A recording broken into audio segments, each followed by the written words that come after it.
കൊല്ലം തങ്കശ്ശേരിയിൽ ആൽത്രമൂട്ടിൽ വൻ തീപിടുത്തമുണ്ടായി. 7 വീടുകൾക്കാണ് തീപിടിച്ചത്. വീട്ടിലെ ഗ്യാസ് സിലിണ്ടർ പൊട്ടിത്തെറിച്ച് അപകടമുണ്ടായി എന്ന സൂചന ഉൾപ്പെടെ പുറത്തുവരുന്നുണ്ട്. രാഹുൽ ജി നാണ്ട്. രാഹുൽ, വിവരങ്ങൾ ഇപ്പോൾ സാരിമെന്താണ്?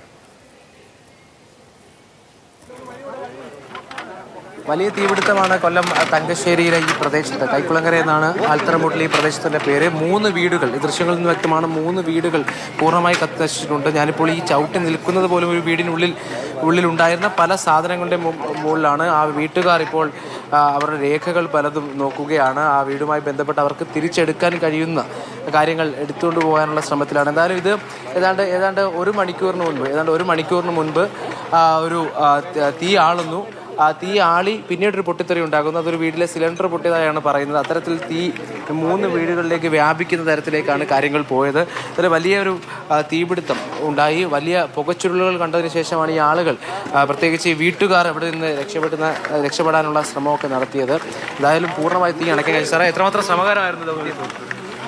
എത്രമാത്രം പ്രയാസം? ഞങ്ങൾ വരുമ്പോഴത്തേക്ക് ഇവിടുത്തെ പ്രശ്നം പറയാൻ ഗ്യാസ് ഉണ്ടായിരുന്നു. അതൊരു 3 എണ്ണം പൊട്ടിയിട്ടുണ്ട്. 3 എണ്ണം പൊട്ടുന്ന ബാക്കി അതിനകത്ത് ഉണ്ടെന്നാണ് പറയുന്നത്. അപ്പോൾ 3 സിലിണ്ടർ പൊട്ടിയിട്ടുണ്ട്. ബാക്കി കത്തിക്കൊണ്ടിരിക്കുന്നതിൻ്റെ കൂട്ടത്തിൽ ഇവിടെ സിലിണ്ടർ ഉണ്ട് എന്നാണ് പറഞ്ഞത്. പക്ഷേ നമുക്ക് മാറിയിരിക്കാൻ പറ്റത്തില്ലല്ലോ. നമ്മൾ വന്ന് പക്ഷേ തീ അണച്ചു. അതിനകത്ത് പിന്നെ ഗ്യാസ് ഇല്ലായിരുന്നു. 3 എണ്ണമാണ് പൊട്ടിത്തെറിച്ചത്. പുകയടിച്ചിട്ട് സാറിനെ കണ്ണുമല്ലേ? ഇത് മൊത്തം നമ്മൾ ഫ്രണ്ടിൽ നമ്മൾ ചെയ്തേ പറ്റത്തുള്ളൂ. എത്ര യൂണിറ്റ് വന്നു സാറേ? 4 സ്റ്റേഷനിൽ വിളിച്ച് മറ്റേ ഇവിടുന്ന് വന്ന ഞങ്ങളുടെ സ്റ്റേഷനിൽ നിന്ന് 3 യൂണിറ്റ്, കടപ്പാക്കടയിൽ നിന്ന്, ചാമക്കടയിൽ നിന്ന് 3 യൂണിറ്റ്. എന്ത് സാറേ കാരണം എന്താണ് പറയുന്നത്? കാരണം ഒന്നും അറിയാൻ പറ്റിയിട്ടില്ല. ഇത് ഇവിടെ ഈ ഭാഗത്തു നിന്നാണ് സ്റ്റാർട്ട് ചെയ്തതെന്നാണ് പറയുന്നത്. അതെയല്ലേ? വീട്ടിൽ നിന്ന് തീ ആളിയതാണ്. ഒരു വീട്ടിൽ നിന്ന് ആളി എന്നാണ് പറയുന്നത്. 3 വീട് പൂർണ്ണ നശിച്ചത്. 3 പൂർണ്ണമായിട്ട് നശിച്ചു. ബാക്കി പടരാതെ നമ്മൾ നോക്കി. അതാണ് നമ്മളെ കൊണ്ട് ചെയ്യേണ്ടത് ഡ്യൂട്ടി. അതാ. ആൾക്കാർക്കൊന്നും പരിക്കില്ല. അതൊരു വലിയ അനുഗ്രഹമായി. അപ്പോൾ അത് തന്നെയാണ് ഈ കാഴ്ചകൾ അത് സൂചിപ്പിക്കുന്നുണ്ട്. കാരണം ഇവിടേക്ക് നോക്കിക്കഴിഞ്ഞാൽ ഈ അടുക്കളയിലെ സാധനങ്ങളെല്ലാം ചിതറിക്കിടക്കുന്ന കാഴ്ച നമുക്ക് കാണാൻ കഴിയും. അത്തരത്തിൽ 4ലധികം ഫയർഫോഴ്സ് യൂണിറ്റുകൾ എത്തിയാണ് ഇത്തരത്തിൽ തീ അണച്ചത്. ഈ ചേർന്നുള്ള വീടുകളാണ്, ഈ പ്രദേശത്ത് വീടുകൾ ചേർന്ന് നിൽക്കുകയാണ്. അതുകൊണ്ട് തന്നെ തീ ആളിയപ്പോൾ ചുറ്റുപാടുമുള്ള ഈ വീടുകളിലേക്ക് പടർന്നു എന്നുള്ളതാണ് ഏറ്റവും പ്രധാനപ്പെട്ട കാര്യം.